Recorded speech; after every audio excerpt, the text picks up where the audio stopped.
Yeah, hello. Good morning, students. How are you today? I want to believe you're staying safe at home. Here again, this is Regina Pacis online teaching platform. Once again, my name is Mr. Prosper. And here in mathematics, we'll be looking at rhombus.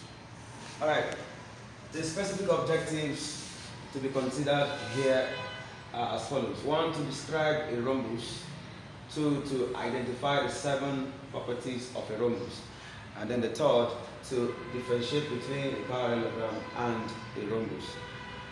Alright, just as a kind of recap from the previous class, remember we looked at a parallelogram and we saw that a parallelogram is a quadrilateral which has opposite sides parallel to each other.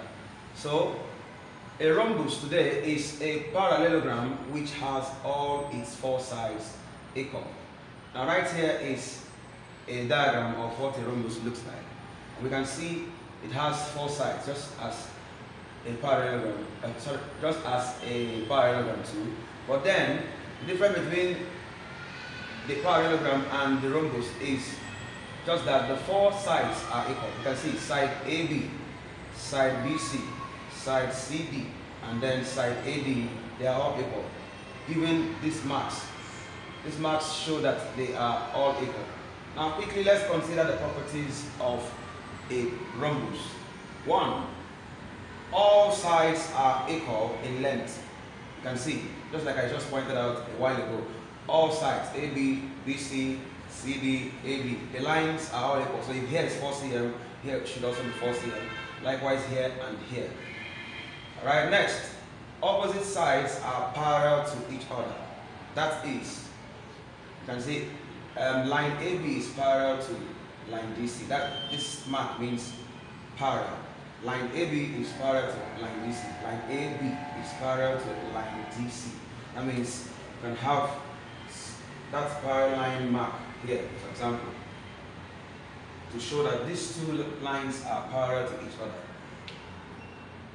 And again, line BC is also parallel to line AD. Line BC is parallel to line AD. We can also have a mark as this.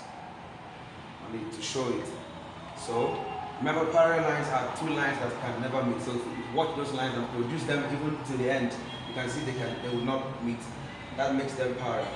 Alright, the third, opposite angles are equal in size. Opposite angles are equal. This is an angle, and then this is an opposite angle.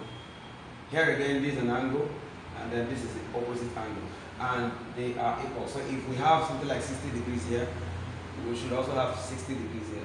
Same with these 2.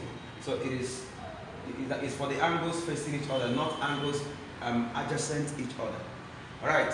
The fourth, it has diagonals that intersect at right angles. It has diagonals. You can see a diagonal. A diagonal is a line that runs from a vertex of a shape to another vertex. So from this vertex to this vertex, there's a line drawn to join them together. That's a diagonal. Same we have here.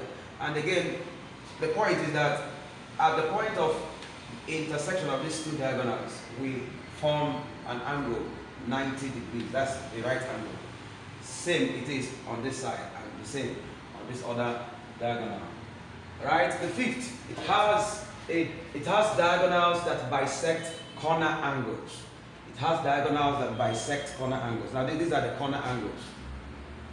The corner angles. By the time this line runs from here to this point, this is an angle formed here. So it divides the angle here. So if the whole angle here is 60, for example, and a diagonal comes, it divides it into 30 and 30. That's the meaning of that. That's why we said example B, angle BAC is equal to angle DAC. You understand that there when you look at it very carefully. Angle BAC,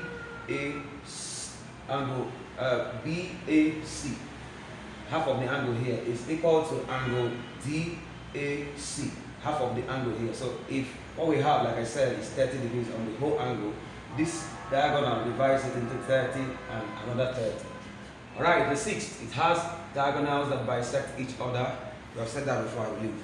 And then it has 2 lines of symmetry. Of course, we know what a line of symmetry is.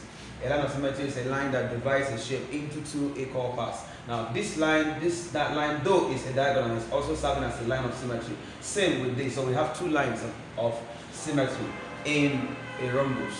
And so far so good. This is all the properties of a rhombus here today on this topic.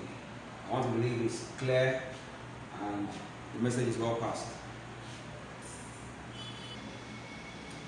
Alright, now for your assignment, the following questions are to be attempted.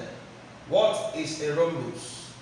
You talk about the rhombus and then describe it also with a diagram. Right, number 2, give 5 properties of a rhombus. So we treated 7, we should give 5.